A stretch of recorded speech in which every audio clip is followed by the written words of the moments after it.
Ito ang aking scallop na ibibake. So, ayan.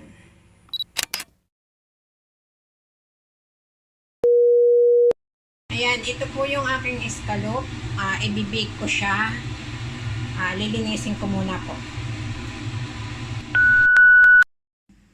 So, ayan na po, malinis na. Konting linis na lang naman po ang ginawa ko. Gawa ng, dun sa binilhan ko, inalis na yung itim dito. Ayan. Linilinis na talaga siya.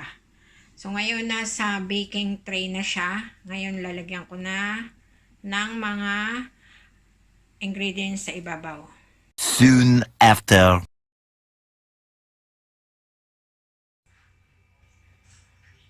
Ito na yung butter. Bali, ano na siya. Melted na. Not so melted, but it's okay. I-mix ko na yung chinap ko na garlic. Yan.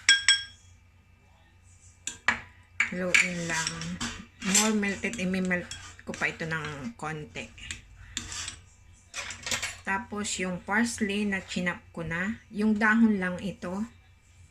Yan. Tapos hahaluin ko lang. Lagyan ko din pala ng asin dahil yung butter kong ginamit ay unsalted. Pero kung ang butter nyong gagamitin ay salted, so no need nang maglagay na ang asin. So lalagyan ko siya ng asin. Yung tama lang. Kalimutan ko kaninang sa ilagay na alaala. Buti na alala ko. So ngayon saka hahaluin. Magme-melt siya. Mas i-melt ko pa siya. Ayan, na-mix ko na yung parsley, garlic, and then salt. So, ngayon ilalagay ko na siya sa scallop. A few moments later. Ay, ito lalagay ko na. Lagay lang sa ibabaw. Ayan. Lahat siya.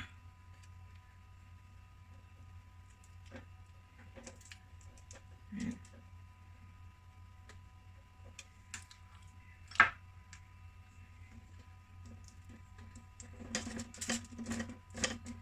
Marami yata akong nagawa. Lima nga lang pala ito. Pero ilalagay ko na siya lahat para mas maraming garlic. Mas okay. Yan.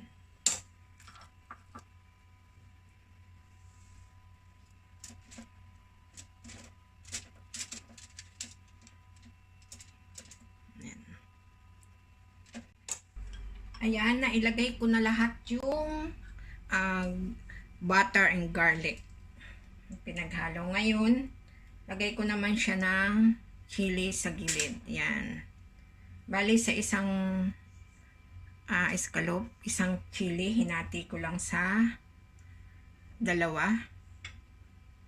Yan. So, yung sili, bahala na po kayo. Nasa sa inyo na kung gusto nyo mas maanghang, mas spicy. So, lagyan nyo ng mas marami. At yung hiwa ay depende na rin sa inyo po. So, ayan. Ngayon, lalagyan ko naman ng mozzarella cheese.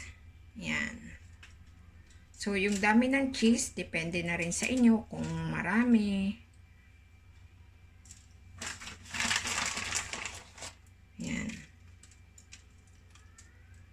Mas maraming cheese, mas masarap. Ayan. So, depende na rin sa inyo kung anong klase ng cheese yung ilalagay ninyo. Pero itong sa akin, mozzarella, cheddar cheese ang inilagay ko. Ayan.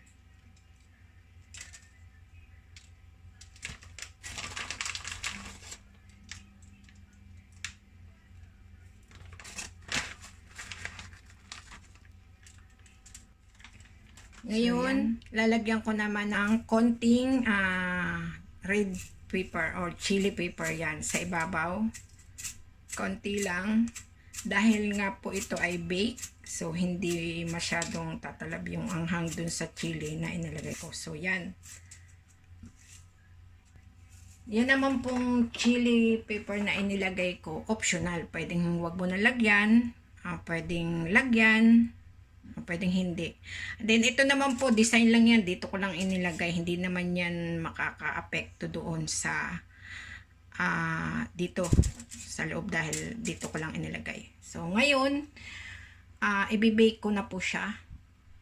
Ibibake siya ng mga 15 minutes. And then sa degree, depende po sa oven ninyo ang setting. Pero 15 minutes po siya. So, Yan, itong aking scallop na i-bake. yan. Garlic and butter and cheese. Yan.